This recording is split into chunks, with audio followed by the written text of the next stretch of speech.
Welcome, IT changemakers, to the DEX Show with Tim Flower and Tom McGraw. Let's get into it.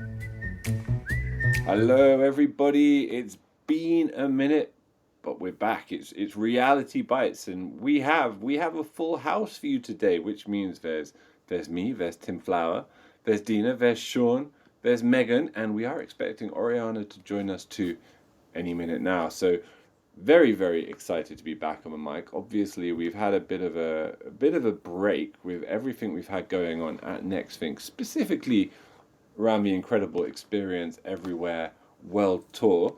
And for one last time, we're going to be discussing it today because almost everybody on this call was able to attend one or more of those experiences.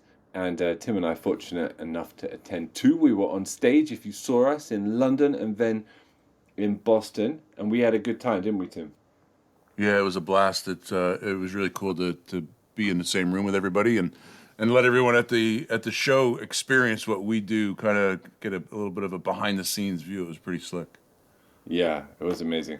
And listen, after last year's experience tour, we had a great episode. I barely laughed more recording Reality Bites. It was I think the episode's called "The New York Hot Dog" because there was a pretty serious discussion. Oh yeah, all of the panelists about whether these were fit to eat, and if so, when was appropriate.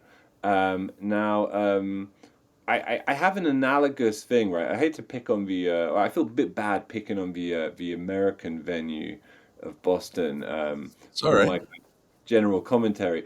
Not bad about it for Boston's sake, but bad because I feel like American centric. Because I was also in London, as I said, and I was also in Paris.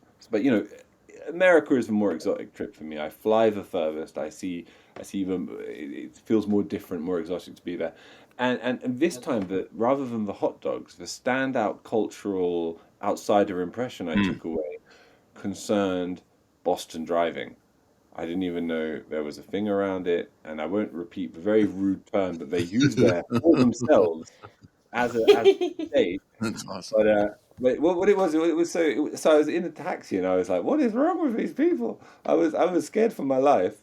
And I realized that this isn't just a random phenomenon because I've been to Boston a couple of times, and every time I get in a cab, I'm scared for my life. And at first you think, oh, it was a scary taxi driver. Now I'm thinking, this is a thing. Boston driving is a thing. It is definitely a thing. They have to drive like that to survive. My Uber driver got stuck in traffic, and his solution was to cut through a parking garage at a hotel to get around the traffic jam. That's slick, bro. That's just slick. I thought you were going to say just drove on the sidewalk. It was close to it. It was close. I mean, you never know, right? You never know the levels of aggression on the roads there because in person, everybody's quite lovely. Everybody's quite polite and quite proper would be how I describe Bostonians. But on the roads, we see the Bostonian id, and we have two actually in Megan and Sean. And Megan, I spoke to a lot at the event about it. But Sean, I'd never spoken to you about this. I know you're not there now. You're based in Spain today, but you were born and bred in Boston, of course. Boston driving, Sean. What are your reflections on it? What? Well, I think one way maybe to help you, Tom, is to think. So us driving in Boston is like maybe the English at a football match. You see the real you behind the wheel, or when you bunch of hooligans, your colors on. Exactly. So that's interesting analogy. Yeah, I like it. I kind of thought you were going to say us driving is the English cooking for a second there. I was like, well, after going to London, I mean, seeing the diversity of cuisine you have, I can't make fun of it anymore. You got everything there. It was great. It's true. And this was it. Sean, ironically, born and bred in Boston, but came to the London event and then went back to his home in Spain. So we won't have the luxury of his insight. But we're talking to Megan when I was at the event, and it wasn't just Megan; it was a colleague of ours called Erin, and they were both I was like, "What's with the roads here?" And they were telling me the kind of cultural background of the stereotype or notoriety Boston and Massachusetts has for its driving. But as they were describing it and describing their experiences driving there that morning, they were getting really angry. I could see the red mist descend on them, even describing their experience in the car. Megan, does that feel accurate? Does that feel fair?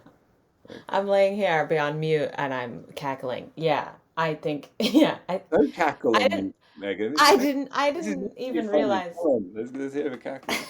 I didn't even realize that I was such an aggressive driver until I left Boston and like moved somewhere else. You're So I arrested. grew Yeah. yeah. I grew up here. I grew up outside Boston in a suburb, but to be fair, the bad driving extends all the way out to Greater Boston. And I sort of thought it was normal, right, that like you make lane changes pretty haphazardly and you have to be aggressive if you want to get anywhere because our traffic is so bad, you know. Our road system was designed by like basically cow paths in the 1600s. So the roads make no sense. And then I moved to Los Angeles, and where everyone said, "Oh, LA has the worst traffic in the world. LA has the worst drivers in the world." And I was immediately just like, "Oh, I get this. Like this is pretty easy. I can navigate this. Like this is fine." And then I did a road trip across the United States, and I realized that like I'm a jerk on the roads. Like I'm a terrible person when I drive my car. And I don't think I'm a terrible person in the rest of my life, but when I get behind the wheel of my car, I'm just like nobody exists but me. I'm out for all I can get. Like get out of my way. It's not healthy.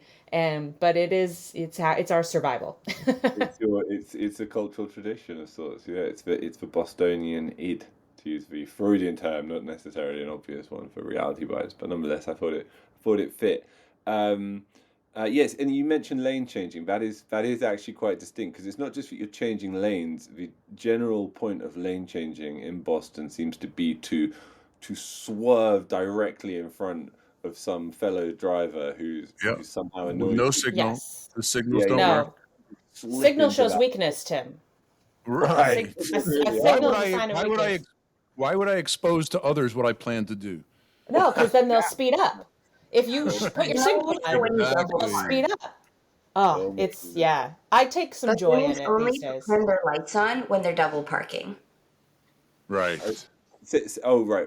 Yeah, I was going to say Oriana because you weren't born and raised in Boston, but you live there now. When did it strike you the first time that these roads ain't normal?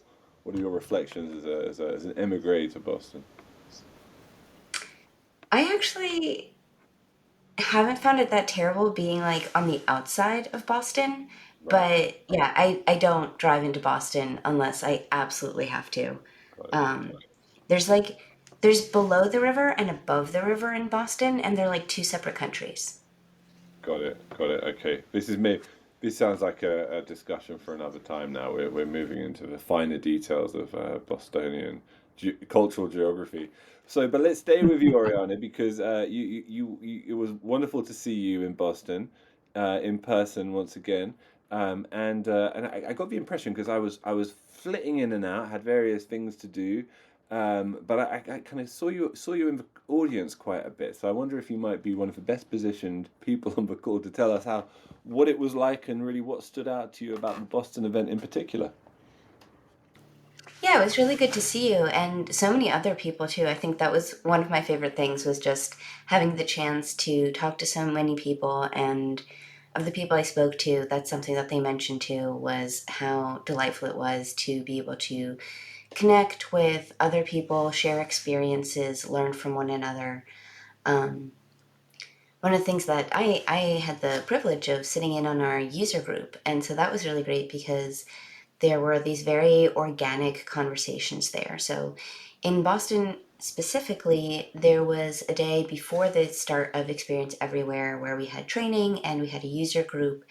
And one of the reasons I want to mention that session is because in the user group, we had individual people come up and share stories of projects they had done with NextThink at their organization and answer super detailed questions from the audiences and really get into the nitty gritty, which is super different from the talks, right? The talks are super polished. They're like, here's, the process. Whereas in the user group, you hear a lot more of like, this is what didn't work.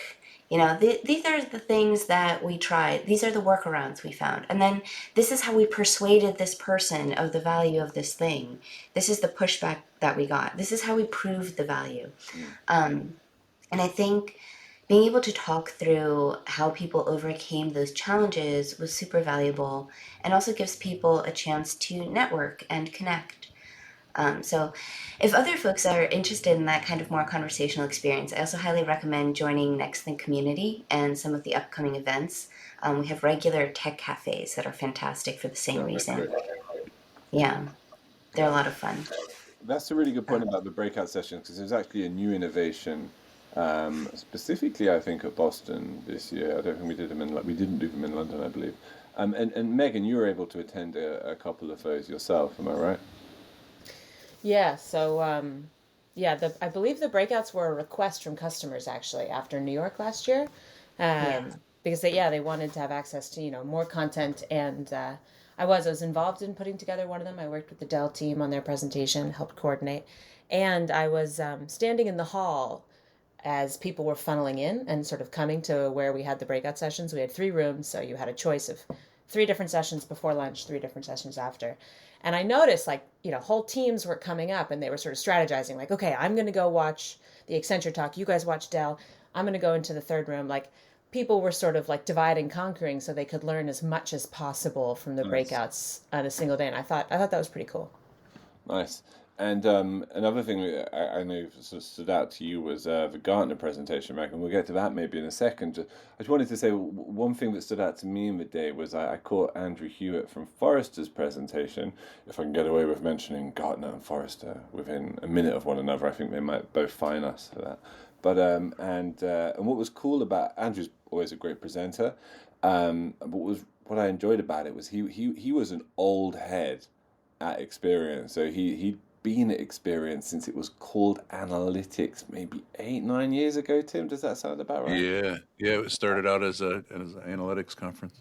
Yeah, yeah, and he'd been doing it every single year. And what he Yep. said, which is I think gives perspective on the events, how phenomenal they were, and what they reflect about the industry and about NextThink, of course, is just that sense of growth. It was probably 25 people in a room back then, talking about something very, very pretty niche even within IT. And Mm. now it's like it's worldwide. It's hundreds and hundreds of people at every single event. It's really a cut above. They're great experiences. They're great events with huge crowds. So I really like that perspective. And I know Megan, you really enjoyed Tori Pullman from Gartner. Is that right? Yeah, I did. Yeah, I caught their talk in the morning, and I thought that for me, I think their message sort of captured like why everybody was there and why you felt that excitement in the space. Because like Hmm. when we were outside the session hall, like there was a palpable excitement, as Oriana noted. People were excited to like meet other people who work in DEX and like network and ask questions of like, how are you doing it? How are you staffing your teams? Like, how are you thinking about this in your workplace? And Tori's talk started with this like really cool kind of point they made where they were like, let's go back in time to 2019, 2020. If I'd asked you in 2019 if you could suddenly make your entire workforce remote, you would have laughed in my face. But you did it. And like the people in that room at Experience were the people who changed the way we work. They facilitated this like massive shift. And Tori's point and the rest of the presentation was now with the advent of AI, automation, and the new way of working, you're being asked to do it again. And you can if you shift your focus from like outputs to employee outcomes and really Hmm. thinking about IT as the employee partner to facilitate like this new way of working and being willing, like you did in 2020, to rethink the way the digital workplace is set up. You can be this like huge facilitator of ROE, Tori called it, return on employee or return on experience. And I just thought that was a really cool talk. I felt like I don't work in IT. I'm not on that side of things, but even I felt inspired by it. I was like, oh yeah, let's change the way we work. This is really cool. So Yeah, yeah, I thought those are the speakers that are really inspiring, Megan. I'm glad you called that out. It's the talks that make you sit there and say, yeah, you know what? I didn't even think of it that way. It's not you're not looking at a case study or numbers or data. It's helping people think differently, and Tori did a great job at that. And Tom, anecdotally, I saw Tori from Gartner and Andrew from Forrester talking with each other at one of the happy hours. And I went up to them. I said, this is like the Coca-Cola truck driver meeting the Pepsi Don't truck even driver say in the it. grocery store. It They're was gonna be great. fired. It's gonna be dramatic. It'll be awful. Yeah. And on that point, Tim, I mean, say staying with Boston, did you have Hmm. any specific kind of anecdotes to share? So actually, I had one from London, but in Boston, I immediately gravitate to the guests that we talk to, and they're all fantastic in their own way. It's like picking a favorite child, right? It's not something that I'm even going to go into, but Not something you're allowed to do behind in public. yeah, behind the scenes though, it was great to finally get some live feedback on the podcast itself. I had a customer come up to me from I think we can probably say their name, from Florida Light and Power, at one of the happy hours, and he goes, "Tim, it was great to meet you, and I just got to tell you, I've been listening to your podcast for more than 2 years, and I put my headphones on and I go mow the lawn." And he said that was before we looked at NextThink. And I never knew you guys were with NextThink. So when we started looking at the product, the light bulb went on for me. I'm like, holy cow, these two things are related. And I told him it's intentional. We don't talk about NextThink. It's like Fight Club. You don't talk. First rule of Fight Club is you don't talk about Fight Club, but it's the different level of conversation. And it was really cool to get some nice feedback like that. That is wonderful. Yeah, huge shout out to anybody listening who was able to come to the events, who came and said hello. Absolute pleasure to meet you all. Yeah. Absolute privilege to meet some of the listeners. It was great fun. What was your London? What stood out to you about London? And again, I went to thinking about the guests, and the one unique one that was different from all the other folks we've talked to was Robert Dornbus, and the conversation around investing to get time back, right? And his the example I used was.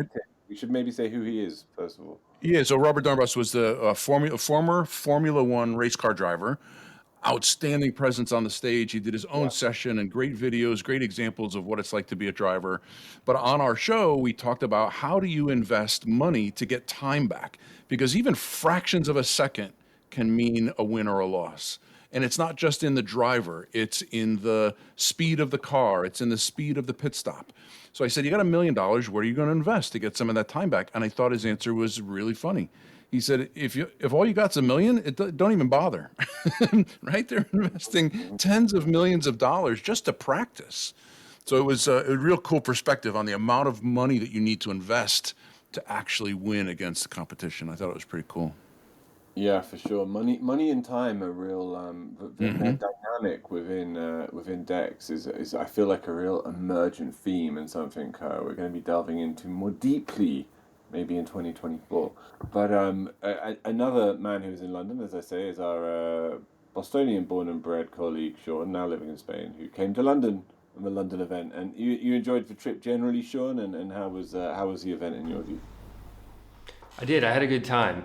For what I saw of London, only a 1 square kilometer space, it looked like a beautiful city, so I'll be back. But one thing I picked up from the London event, and I'm sure it's happened in some of the other locations, was kind of like repeat attendees, folks that I've seen, familiar faces over the years, which was nice to see, obviously for the community aspect of it. But a lot of them, I had some conversations, we were doing customer interviews and had talked to them off camera and found out that a lot of these people have gone on to other different jobs in a different company, but they've sort of brought DEX with them and they've come back to NextThink, which I thought was really powerful, because it's not just different people every year that come to the conference. It's people that really believe not only in the product, but in sort of the narrative that we finally put on this thing that we've created a couple years ago. Which was cool. Obviously, another thing is telling about that is people are using it as a means to either, get a salary bump or to maybe start an entire new DEX team from scratch when they walk into a new company, and feeling like, the tool is capable enough that they can literally put their job on the line to do it is pretty cool. I love that. I've spoken to tons of customers who have been repeat customers and are hired to bring in DEX capabilities and knowledge and insight into their new employer's organization. And I think that's the hub of the success of the category, is that it offers people a set of skills which are genuinely impactful and valuable. And I think that's in turn reflected on the atmosphere of the events, the atmosphere of attentiveness, enthusiasm, and people genuinely being kind of curious and there for a reason. They're not just, people don't just come to these events just to get a day out of the office or the home office, I can tell you that. Dina, I feel a little bad for you, Dina. We're delighted to have you here. It's unusual to have Thank you. quite unusual to have a full house on Reality Bites. How nice it is to be with you all today. But Dina, you haven't been to it yet. However, Exactly. however, by the day this goes live, you will be there in Experience Munich. So in a way, present tense almost, when people are listening to this, you'll be at Experience or you'll have been at Experience. So I think that covers it. Or we can say that that's going to be streamed out in real time, right? So by the time they should be hearing the podcast, we should be in the last EE in Munich, right? Thank you. But yes, that was better said. But that's what I was trying to convey. Yeah. So I've seen the replays. I've seen some of our great customers presenting different kinds of use cases and value cases. And one of the other good points to highlight, it's not just about the money saved and the time saved, but also the productivity. And this is one of the very cool, interesting coming out now more than before that we are seeing with our different kinds of customers in different regions, that everybody is looking towards the productivity and productivity from the employee, productivity from their own engineers and the teams that they have in place. Going back to that other point where we have seen multiple customers growing into their careers because of Nextthink and because of using the product to its full potential. That's amazing to see. Since the analytics events back in the days and the recurring experience events that we are having now. One good feedback that we get, and it is reflecting back to what Oriana was highlighting, the tech cafes. That's where you have almost every month or now every week, different kinds of tech cafes where you have people from our product, different customers talking, and within Accelerate as well, we share success stories and valuable stories once every month at least. So we get to benefit a lot from the users, the customers' interaction, to know better from their users' perspective and how it would be. So it's a good way to communicate more and more on the success of how we are using the product with our current customers and how other customers can use the product furthermore and just advance on it. Thanks, Dina. That's great. And hope you're enjoying enjoyed experience as in real time. Thank you. And yeah, you should say that if you happen to be in Munich and you hear this first thing in the morning, you could just make it. But listen, we're gonna wrap up. Tim likes to say you can't choose between the customers. I'm not asking anyone to choose between the customers or any of the other presentations. But if you saw one presentation, because all of these presentations, I think the analyst ones aren't, of course, but absolutely all of the other ones, give or take, are available on the EE on-demand sites for the events which have already taken place, and for Munich it will be in a matter of days after this podcast is released. They're really fantastic sites there. The content's beautifully laid out, and our very own Megan Brake had something to do with that. And there's some really, really quality stuff there. So if you couldn't go to London, couldn't go to Boston, couldn't go to Paris, couldn't go to any of them, you can sit and delve into those presentations nonetheless. And I really, really recommend that you do so. And I think we should all just throw out a little recommendation, something we saw on stage from a customer that is great. Tim, you go first, mate. Yeah, I would be remiss if we didn't give another huge public shout out to Darren from Honeywell and Zakir from Toyota Motors North America. Awesome insights. Great to have them on the stage, and just want to give another public thank you to both of them. Good shout. Sean, I don't know how much time you were able to spend in the audience in London. Hopefully a bit. I know you were very busy collecting videos and such, right? I was. So I missed most of the customer presentations, but the one anecdote I have is actually from our own Sam Gantner, who was presenting a demo and going through a pretty comical situation of calling IT help. And he was showing the new features of Nextthink Flow, and somebody stood next to me, let out a wow. Like really loud, which I thought was kind of funny, since you don't typically see that during an IT demo for a product, but that was cool. Gasping. No, that's for our CEO Pedro Bados and Sam Gantner, who we've had on the show, head of product. Do check out that keynote. I'm not sure if that's available until after Munich, but will pretty much be after Munich when this comes out. Be sure to see that. Good recommendation. Next up then is Megan. Well, Sean took mine. I was going to say that dear, the keynotes from Pedro and Sam will be up the day of the Munich event. So if you weren't able to make them and you're really eager to see what our leaders have to say, that those will go up on that day. But otherwise, I think that any presentation, I think we just had great content across the board, at least from what I saw in Boston. I mean, PayPal's presentation was great. Starbucks was a lot of fun. Deloitte's was really informative. The breakouts were great. Just take 3, Megan, before Oriana gets to step up. You can't go wrong. I don't want to pick because I was involved in making some of them. So go watch the Starbucks one because that I helped put together. It's cheating if you pick them all. Yeah. What's that? I don't want to pick favorites. You put me on the spot. Special permission to choose one of the ones Megan said if you need to. Don't worry, they're all very good. I agree. They're all very good. I think one of the ones we all talked about feeling very motivated by was Tori's talk. And then I think by comparison, it's also, what are you looking for? So if you want something that's very sort of step by step, how to drive momentum, I thought Guy Fruda's talk was fantastic for that. And also Greg from PayPal talking about implementing proactive IT. I think a lot of those are like how to set useful goals. And I think that is something that a lot of the DEX leaders really will benefit from is, hearing how people go through that process. Yeah, that's Guy Fruda from Deloitte. Definite shout out there. Thank you, everybody. It was lovely to see those of you I was able to see in person. It was lovely to see the listeners, as Tim said already. If you so Tim mentioned our talks. He mentioned our talking to Robert and Darren from Honeywell in London, and then Darren from Honeywell and Zakir from Toyota in Boston. Those 2 shows, I believe, are the last 2 weeks of DEX shows. So if you didn't hear those, you want to hear them in an audio form, you can do that, or you can find the video of our being on stage over on the On Demand site, which you can find in the show notes. And all of the fantastic presentations mentioned here today, apart from Gartner and Forrester, you will be able to find on those fantastic sites. So do check them out, even if you want to revisit it or hear any of it for the first time. Thanks to the customers, thanks to everybody who came. I'd like to give a special shout out to Herbert Smith Freehills, customers I worked on for their keynote in London. It was a really fantastic presentation. I recommend everyone checks that one out also.